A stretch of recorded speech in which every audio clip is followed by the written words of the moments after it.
本庄寺さんと付き合いたいです。俺と付き合ってください。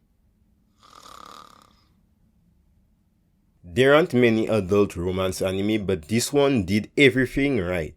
When it comes to romance anime, there aren't many adult romance anime that takes place in the real world. Most of the time it's either a fantasy or an isekai. But out of all of the adult romance anime I've watched, this one is the most realistic, and I'll explain why. This anime covers dating, divorce, being a single parent, feelings, and even heartbreak. Because most adults can't relate to the high school romance anymore, and this anime is perfect for them. This anime follows two main characters that are introverted. The first character, Rika, she turns off her feelings because she doesn't want to disappoint people and herself. And because of that, sometimes she comes off as intimidating. But behind that facade, she's an expressive person that loves maps and exploring the world. The next character, Takuya, feels like he's falling behind in life because of how indecisive he is. Outside of work, Takuya spends most of his time at home with his cat. We have one character that turns off her emotions, and we have another character that feels he is indecisive. A good combination, I know.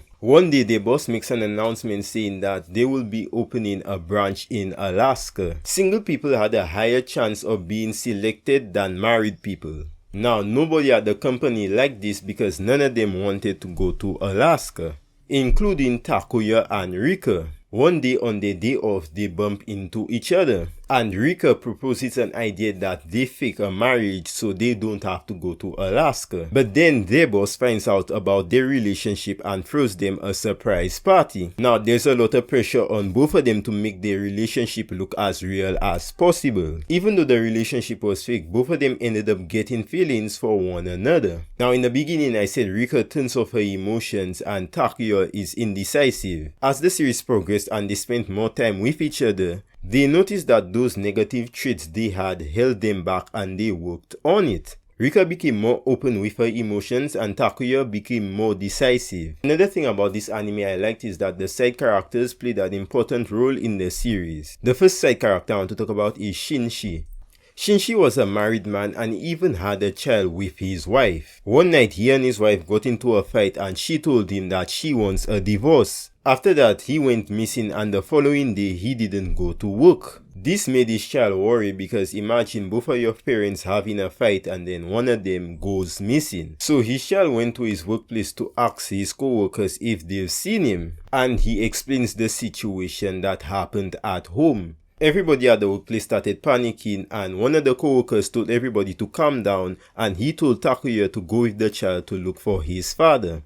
After searching for some time, they found the father at a bar. This was a really sad episode because this child had to watch his father go down a dark path. This child was so used to seeing his father smiling and being happy, but now his father is heartbroken and depressed and he doesn't know what to do. This episode shows that marriage isn't all sunshine and rainbows, because before the divorce, Shinshi looked like a happily married man the day before the divorce. This just showed you how fast things can change in a relationship. I wish the writers gave us a specific reason why they got a divorce, but they didn't. At the end of the episode, his co-workers consoled him and he went home with his child. The reason I like this episode is because it showed the good and bad parts about marriage. Using Shinshi as an example, it showed how happy he was at the beginning of the episode because of his marriage, but then it showed how heartbroken he was towards the end when faced with a divorce. Now, the next episode I want to talk about, it covers dating and being a single parent. The next episode follows a side character called Gonda. Now Gunda liked one of his co-workers, but that didn't work out for him, so he turned to dating apps. Eventually he found somebody on a dating app and they got along really well, and both of them decided to meet up in person. Both of them liked an idol group called Ambitious 7 and they bonded over that. The woman's name is Kaori. After spending a day with Kaori, Gunda caught feelings for her, but she was keeping a secret from him. The following day, Gunda tells Kaori that he has something to tell her. He tells her that he wants to date her and eventually get married. She asks him if he means that and he says yes. Now this is where things get crazy. She brings this man all the way to a daycare and then tells him that she's a single mother. Now after hearing that, Gunda was stunned. And he has every right to be. Imagine confessing your feelings to somebody and then they bring you to a daycare and tells you that they are a single parent. Who wouldn't be stunned by that? And then she asked him again if he still wants to be in a relationship with her after finding out that she's a single mom. And he didn't give a response because he was still stunned. She tells him not to force himself and then she left. Later on in the episode, it was revealed that Gunda didn't have a problem with her being a single mother. He panicked in the moment. Later on, Gunda reached out to Kaori and asked her out on a date to fix things. She didn't show up to the date, instead she sent her friend. And her friend broke the news to Gunda. Later on in the episode, Gunda felt like he let Kaori down and he messed things up. Later on in the episode, he told Takuya that he's going to stop talking about dating and marriage because he wasn't ready for it.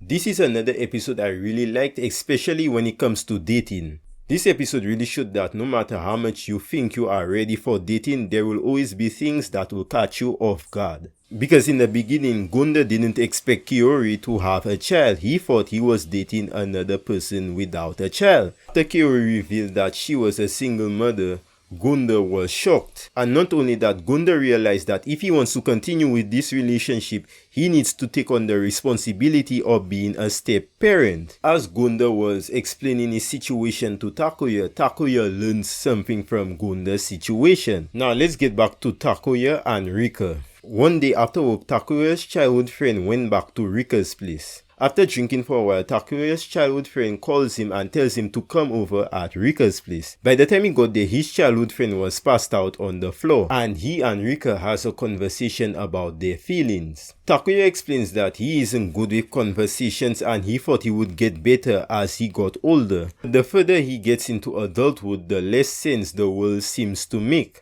And Rika says that she could relate to Takuya. And then she starts to express her feelings to Takuya because she says no matter how hard she tries to turn her feelings off towards him, she just can't do it. You're right. It's not my fault. It's your fault! What? And after giving it some thought, Takuya finally decides to take initiative. 本庄寺さんと付き合いたいです。俺と付き合ってください。 And after that, Rika didn't respond because she didn't know what to say. Fast forward a few episodes later, after having a conversation with her mother, Rika decides to have a conversation with Takuya. She said that she's going to break the chains of love and put an end to this. How, you may ask? By asking him out on a date. Her plan was to be her normal self outside of work because she doesn't consider herself as an interesting person. She thought that this method would cause Takuya to lose interest in her. But her plan didn't work. In fact, that made him like her even more. After telling her that he likes her, that sends her in a state of panic, and she tells him that they should put an end to this. But in her heart, this isn't what she wanted to say. On the other hand, Takuya was the same. At first he was going to go along with it, but in his heart this isn't what he wanted to do. And in the moment he grabs Rika's hand and Rika grabs his hand and they show their feelings for one another. This episode was one of my favorite episodes of the series because everything leading up to that moment was perfect. But wait, that's just the tip of the iceberg. Because after that happened, Rika tried to stay calm and collected. But when she got home, she let everything out.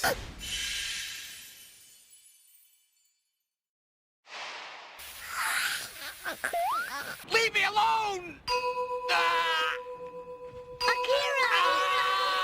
The thing about this episode I really liked is that it showed how much Rika and Takuya have grown since the first episode. In the beginning, Takuya was a bit indecisive, but now he put his best foot forward. In the beginning, Rika turned off her emotions, but now she's starting to open up a bit more. You know, I really like the character development in this series. This is one of the best adult romance animes in my opinion because it covered almost everything. And I feel like most others could relate to at least one thing in this series. I feel like if you're an adult and you really like romance animes, you should really check this one out. There are 2 episodes remaining and I'm really looking forward to it. In my opinion, this is one of the best romance animes that came out this year. I feel like this anime deserves way more attention. Right now, it feels like an underrated anime. At first, it looks like a goofy romance anime, which it is at times, but it really shows how complicated adult romance could be. I don't think I mentioned it in the video, but the name of this anime is 365 Days to the Wedding. There's another adult romance anime coming out in winter 2025. The name of this anime is Can You Keep a Secret, and I really hope it's similar to this anime. But yeah, that's about it for me. Check out 365 Days to the Wedding. But yeah, that's it.